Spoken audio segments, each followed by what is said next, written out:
interessante, muito, muito interessante. Essa lista de verbos todas que eu dei para você, sempre devem ficar na terceira pessoa do singular. Olha você melhorando o teu jeitinho de falar, repare que legal. Não vai mais dizer, haviam flores no vaso. O verbo haver aí não significa existir, lembra? Acabei de falar isso agora. Quando o verbo haver significa existir, o sujeito não é inexistente. Se eu te perguntar o que é flores, você não vai dizer objeto direto? Ai, professor, mas dá vontade de dizer que é sujeito. Pois é, mas não é. O verbo haver, quando significa existir, ele não tem sujeito. Aquilo que vem com ele é objeto direto. Ai, professor, mas dá vontade de dizer que é sujeito. Tá bom, meu filho. Então faz o seguinte. Quando você estiver prestando um vestibular, um concurso, ou fazendo uma prova no seu colégio, e a professora perguntar o que é flores, você vai marcar objeto direto embaixo, tá bom? Mesmo que depois, quando você sair da prova, você disser para você mesmo, mas que era sujeito, era. Legal? Pelo menos você mantém sua opinião. Mas na hora da prova, flores é objeto direto. Esse verbo não tem sujeito. E se não tem sujeito, ele é impessoal. E se ele é impessoal, impessoal, não tem pessoa, não tem sujeito, ele obrigatoriamente fica na terceira pessoa do singular. Erram as pessoas que dizem, haviam flores no vaso, houveram problemas na festa. Nossa, isso é um português de baixíssimo nível. O certo é dizer, havia flores no vaso, houve problemas na festa. Deixa o verbo haver sempre na terceira pessoa do singular, quando ele significar existir, ocorrer ou acontecer. O verbo fazer também, muita gente fala errado. Meu Deus, tem gente que me encontra na rua e fala, professor, fazem 3 anos que eu não vejo o senhor. E eu respondo, a gente percebe isso, meu amigo. Fazem 3 anos, está completamente errado. O verbo fazer, quando indica tempo é impessoal, fica na terceira pessoa do singular. Faz, nunca fazem. Tá bom? Se você jogar com 2 verbos, isto é, se você jogar numa locução verbal, a impessoalidade passa para o verbo auxiliar. Olha que chique. Se você tem 2 verbos, quem fica no singular é o primeiro, claro. Então eu nunca vou dizer devem fazer 3 anos que ela se foi. Eu vou dizer deve, porque se o fazer indica tempo é impessoal, a impessoalidade tem que aparecer. Quem é que vai mostrar que a locução é impessoal? O primeiro verbo. Por isso, esse deve fica na terceira pessoa do singular. Que mais você precisa guardar? Todos aqueles verbos que eu acabei de dar e que você aprendeu, que eram verbos que não tinham sujeito, obrigatoriamente ficavam ou ficam na terceira pessoa do singular. Tá bom? Menos um. O verbo ser. O verbo ser. O verbo ser, quando indica data, horário, distância, em vez de ficar no singular, ele é uma raridade. Ele concorda com a palavra que vem com ele, que é o predicativo dele. Então ele pode aparecer no plural. Eu digo, era 1º de abril e ele não havia voltado. Agora, se eu disser 2 de abril, eu sou obrigado a dizer o quê? Eram 2 de abril. É 1 hora? São 2. Olha como é que eu falo certinho. É 1 hora? São 2. Olha como eu falo certinho. É 1 hora? São 2. São 3. Que dia é hoje? Hoje é 1º de março. Hoje são 2 de março. São 3 de março. Olha, concorda com o número. Daqui até lá é 1 metro. Daqui até lá são 10 metros. Olha que interessante. Tá? Concorda sempre com o número. Até para perguntar, escuta, que horas são? Ou que hora é? Legal? Agora, que horas é? Tá errado? Que é isso? Falou besteira? Tá bom? Sempre concordando o verbo ser com o número, e esse número é o predicativo dele. Legal? Ótimo. Vamos imaginar, porém, que eu dei para você uma frase cujo verbo não se encaixa em nenhum dos casos que eu dei. É o caso desse verbo vender aí. O verbo vender, vamos começar? Vamos pegar a tua memória para ver se está boa? O verbo vender, ele indica fenômeno meteorológico? Não. É o verbo haver? Não. É o verbo ser, estar e ir, indicando o tempo decorrido? Não. É o verbo ser, estar e fazer, indicando o tempo meteorológico? Chegar e bastar em orações exclamativas? Não. Passar com preposição de? Não. O verbo ser indicando datas, horários, distância? Não. Eu sei, você está com vontade de gritar? Cara, chato? Não. O verbo vender não está naquela lista. Ótimo. Se não está naquela lista, sabe o que isso quer dizer para você? Tem sujeito essa frase. E se tem sujeito, amigo, você tem que achar. Há 2 caminhos para você achar o sujeito. Quando a frase tem partícula C ou quando a frase não tem partícula C. Você vai começar a ver agora comigo o caminho mais difícil, quando a frase tem partícula C. Ora, quando a frase tem partícula C, eu vou ensinar um macetezinho para você fantástico. Olha para a frase. Se você tem o verbo aí ou não tem? Olha lá, vende. Logo depois tem um C, é ou não é? E logo depois tem um substantivo. Tem um substantivo ou não tem? Olha a palavra casa, não é um substantivo? E esse substantivo está sem preposição, olha aí, o esta é só pronome. esse substantivo é o sujeito simples e a partícula C é PA. Será que você lembra o que é PA? Você ouviu do seu professor. PA, pronome passivador. A frase está na voz passiva. Olha como casa sofre ação. A casa não vende, a casa, isso, é vendida. Muito bom. Testa de novo o teu conhecimento na segunda frase que já apareceu aí. Primeiro você tem o verbo vender, tem ou não tem? Depois você tem o ser, é ou não é? E aí depois você tem casas, legal. Casas está com preposição? Claro que não. Novamente, casas é sujeito simples, olha lá que bacana, casas é sujeito simples, e o ser é um PA. Bacana? Olha lá, estas casas são vendidas. Se você olhar agora para a terceira frase que apareceu, vai ver que eu deixei um espaço em branco para o verbo. Como é que eu vou botar esse verbo? Vamos pensar comigo. Vou botar o verbo vender aí. Eu tenho ser, só que agora em vez de um substantivo, que é casa, eu estou com dois substantivos, casa e terreno. O sujeito de simples agora passa a ser composto. E o que acontece com o verbo? Bom, você viu que em vender-se esta casa, o verbo fica todo no singular. Vendem-se estas casas, o verbo fica todo no plural. Quando o sujeito é composto, coloque também obrigatoriamente o verbo no plural. Será que deu para entender o que eu falei? Então hoje você acaba de aprender logo de cara uma dica muito legal para você não errar mais as plaquinhas que de vez em quando você é obrigado a escrever. O certo, professor, é aluga-se apartamento, alugam-se apartamento, aluga-se apartamento, super fácil. O certo é alugar-se apartamento, porque como apartamento é o sujeito, vai ficar tudo no singular. Ou então alugam-se apartamentos. Ou bota tudo no singular, ou bota tudo no plural. Professor, o certo é vende-se terreno, fácil. Vende-se terreno, isso, ou vendem-se, isso, terrenos. E quando eu tenho sujeito composto, vende-se carro e moto. Será que está certo? Não. Carro e moto, sujeito composto, não vou dizer vende-se, vou dizer vendem-se carro e motos. Bacana? Vamos pegar um negócio mais difícil? Olha a frasinha que apareceu aí. Sabe-se que elas não irão à festa. Eu vou ter PA também quando eu tenho isso aqui. Olha que loucura. Quando eu tenho um verbo, tenho um ser, e em vez de ter um substantivo, eu tenho uma oração inteira. Olha que legal. Sabe-se que elas irão à festa é o mesmo que dizer sabe-se isto. Olha como esse isto é o sujeito do verbo saber. Isto é sabido. Que elas não irão à festa é sabido. Quando o sujeito é oracional, a partícula C também funcionará como PA, como pronome passivador. E uma dica ótima, o verbo só poderá ficar na terceira pessoa do singular. Bacana? Legal.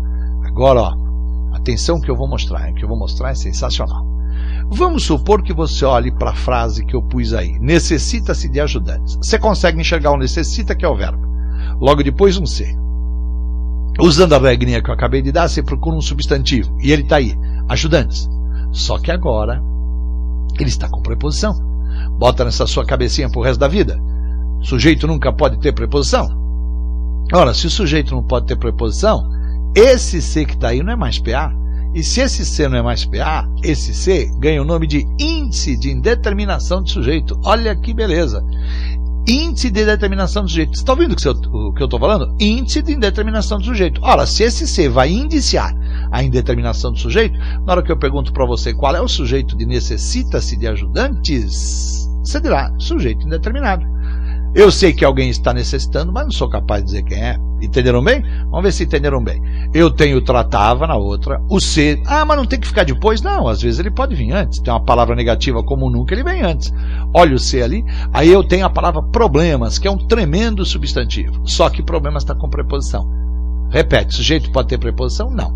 Se isso aqui não pode ser sujeito, esse ser pode ser PA? Claro que não. Se não é PA, é IS. O que é IS? Índice de determinação do sujeito. E se eu pedir para você o sujeito da segunda frase? Você dirá sujeito indeterminado. Bacana. Você está indo bem, mas vai ficar bom agora. Presta atenção. Olha para esse vive. Olha para esse ser. Aí você não vai procurar um substantivo? Só tem um problema. A palavra bem e a palavra aqui não são substantivos. Ora, se você não tem substantivo, você não tem nada para funcionar como sujeito. O bem é advérbio de modo, aqui é advérbio de lugar. Ora, se nada pode ser sujeito, é óbvio que esse ser não pode ser PA. E se não pode ser PA, vai ser índice de determinação de sujeito. E se vai ser índice de determinação de sujeito, vai ter que ser do tipo indeterminado. E quer aprender uma coisa linda de morrer? Olha de novo no comecinho da tela. que é que você aprendeu comigo no vende-se esta casa e vendem-se estas casas? Como com o PA, aquilo que aparece depois é o sujeito, se ele está no singular, fica tudo no singular, não é verdade? Se ele está no plural, fica tudo no plural.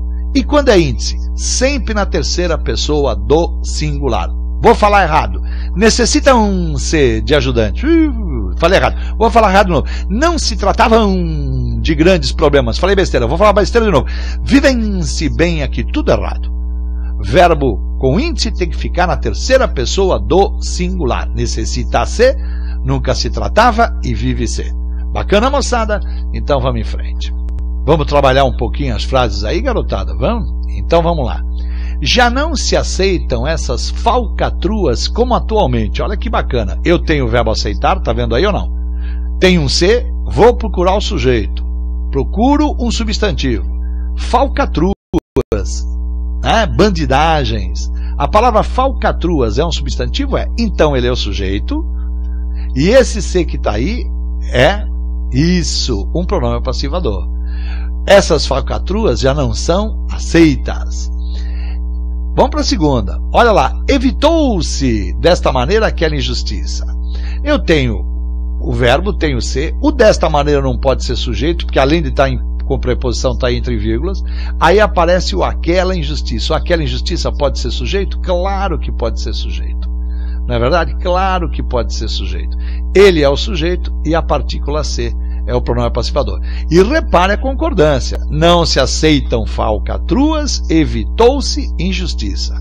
Realizaram-se todas as investigações possíveis. Olha o verbo realizar, olha o ser, olha a palavra investigações. Tem preposição com ela? Não? Então, investigações é o sujeito e esse ser é pronome apassivador. Discutir-se-á durante a reunião o assunto. Olha o verbo discutir com o ser no meio. Olha que chique, hein? Lembra da mesóclise, colocar o pronome no meio do verbo? Discutir-se-á. Esse ser está aí, vale como qualquer outro ser. E cadê? Onde é que está o meu substantivo sem preposição? Pode ser reunião? Claro que não, olha as vírgulas. Não pode. Se o sujeito, além de não poder ser preposicionado, não pode estar separado do verbo por vírgula, é ou não é? Ora, mas eu tenho lá no finalzinho a palavra assunto, que é o substantivo. Assunto é o sujeito e esse ser que está aí é o PA. Confia-se em todas as pessoas. Opa, puxa o breque de mão. Tenho confia, tenho ser. Tenho pessoas, tenho ou não tenho? É substantivo com preposição em. Ele pode ser sujeito? Não. Então agora o que eu tenho é índice. E se eu te perguntar o sujeito, você vai dizer isso, indeterminado. Trata-se de casos inéditos. Olha de novo, trata mais ser, casos é o substantivo. Mas olha a preposição de. Olha o índice. E está reparando, gente? Está tudo no plural, mas o verbo continua o tempo todo no singular. Não esqueça, PA concorda com o sujeito, índice fica no singular. Necessita-se de balconistas. Olha que belezinhas, as famosas balconistas que nos atendem tão bem com uma preposição. Elas podem ser sujeito? Não, são muito simpáticas, mas não vão ser sujeito. Então quem vai ser o sujeito? Indeterminado, porque esse ser que está aí é um índice de determinação do sujeito. Bacana. E admitem-se balconistas com práticas. Ora, se o verbo é o verbo admitir, e admitem-se balconistas com práticas. Percebeu que balconistas agora está sem a preposição? Então agora, olha lá, balconistas é sujeito e esse ser passou a ser PA. Bacana? Vamos em frente? Então vamos em frente. Que tal trabalhar um pouquinho com concordância? Vamos nessa? Botei o precisa, botei o ser, botei o relógio. Tem preposição aí, não tem? E pá, se tem preposição, é PA ou é índice? Isso, índice. E se é índice, o verbo fica no singular ou concorda com o relógio? Isso, fica no singular, sempre na terceira pessoa. Bacana. Olha a outra. Precisa-se relógios. E agora, relógio está com preposição? Não. Então, relógio vai ser o sujeito da frase, não vai? Se vai ser o sujeito, esse ser não vai ser PA. E se ele vai ser PA, o verbo não vai concordar com o sujeito. E se o verbo vai concordar com o sujeito, olha que bacana. Ô professor, peraí, eu não entendi. Eu posso falar precisa se comprar? Não, poder não pode. Cada vez que você tira a preposição, você muda o sentido. Quando eu falo precisa-se de relógios, é que alguém que não tem relógio está precisando de um. Agora, quando eu falo precisam-se relógios, é quando eu estou dizendo que relógios estão sendo precisados, relógios estão sendo precisos, relógios estão sendo consertados. O verbo precisar sem a preposição significa dar precisão. Então estão dando precisão a esses relógios. Olha, são duas frases bem diferentes. Olha o verbo assistir, olha a partícula ser, olha filmes, o substantivo, que maravilha, ele vai ser sujeito? Não, ele tem preposição. Se ele tem preposição, esse ser que está aí, pode reparar, esse ser que está aí é um índice, e se ele é um índice, o verbo assistir fica na terceira pessoa do singular. Gostoso? Legal, né? Já, respeita-se a todos os professores. Olha o respeito, olha o ser, olha todos. Ai, que droga, o todos. Ah, mas está com preposição. Está com preposição é índice, e se é índice, o sujeito é indeterminado também. E também é indeterminado em estima-se a Jorge Amado. Claro, por que é indeterminado? Porque eu tenho o verbo, tenho o ser. Jorge Amado, um substantivo, mas tem preposição com ele. Se tem preposição, é índice e o sujeito é indeterminado. Bacana? Excelente. Vamos em frente. O verbo bastar e o verbo faltar estavam naquela listinha dos verbos. Nem vou repetir, que acho que nessa altura do campeonato você já está começando a decorar. Lembra? Fenômeno meteorológico, verbo haver, etc. Tá? Não. Então, esses dois verbos têm sujeito. Ótimo. Peraí, mas não tem partícula C. Então não vai dar para usar a regrinha da partícula C? Não. Ué, o que eu faço? Vai usar a fabulosa regra do X. Ué, como é que funciona? Só fazer isso que eu pus aí para você. O sujeito, se o verbo é o verbo X, o sujeito do verbo X é aquilo que X. Bacana? Se o verbo é o verbo X, o sujeito do verbo X é aquilo que X. Então vamos lá. Se o verbo é o verbo bastar, o sujeito do verbo bastar é aquilo que... Isso, aquilo que basta. Qual é o aquilo que basta? R$10, R$10 é o sujeito. Se o verbo é o verbo faltar, o sujeito do verbo faltar é aquilo que falta. Qual é aquilo que falta? 6 dias, 6 dias é o sujeito. Olha que fácil. Na hora que você achou o sujeito, aí você tem que classificar. Se ele tem um núcleo é simples, com 2 ou mais núcleos ele é composto. Se ele estiver escrito sobre a forma de uma oração, ele é oracional. E se for uma palavrinha que repete o sujeito, ele é pleonástico. Agora, quando você sabe que a frase tem sujeito, mas ele não está escrito, aí você pode ter um oculto ou ter um indeterminado. Vamos mostrar como é que funciona? Então vamos lá. A chuva danificou a plantação. Se o verbo é o verbo danificar, o sujeito é aquilo que danifica. Qual é o aquilo que danifica? A forte chuva. A forte chuva, sujeito simples. Vieram tarde aquelas duas moças. Se o verbo é o verbo vir, o sujeito do verbo vir é aquilo que vem. Qual é o aquilo que vem? As duas moças, sujeito simples. Porém, chegaram tarde o pai e o filho. Se o verbo é o verbo chegar, agora o sujeito é aquilo que chega. Quem é que está chegando? Isso, o pai e o filho. Simples? Não, claro que não. Composto. Estão aqui o seu dinheiro e a sua bolsa. Se o verbo é verbo estar, o sujeito do verbo estar é aquilo que está. Qual é o aquilo que está? O seu dinheiro e a sua bolsa. 2 núcleos, sujeito composto. Falei mal de você. Eu sei que tem um sujeito e eu consigo dizer quem é esse sujeito. Falei mal de você, sou eu. Esse eu está escrito aí? Não. Se esse eu não está escrito, o sujeito vai ser oculto e vai ser oculto eu. Agora, cuidado. Falaram mal de você. Eu sei que alguém falou, é ou não é? Mas eu consigo dizer quem foi? Eu consigo dizer quantos foram? Quando eu não consigo dizer quem é e quantos são, eu tenho o sujeito indeterminado. Sim, porque falaram pode ter sido uma pessoa, como pode ter sido mais. Ah, como assim? Claro que pode. Eu chego e falo, cara, falaram mal de você. Você fala, quem? Eu falo, a Silvia. Ah, a Silvia é uma pessoa só. A Silvia e a Regina. 2 pessoas. Todas as meninas do colégio. Um monte de pessoas. E você tá mal na foto, hein? Os rapazes vieram e quebraram tudo. Cuidado que aqui é uma pegadinha. O sujeito da primeira frase, os rapazes. É ou não é? Na segunda frase, o verbo está na terceira do plural e o sujeito não está escrito.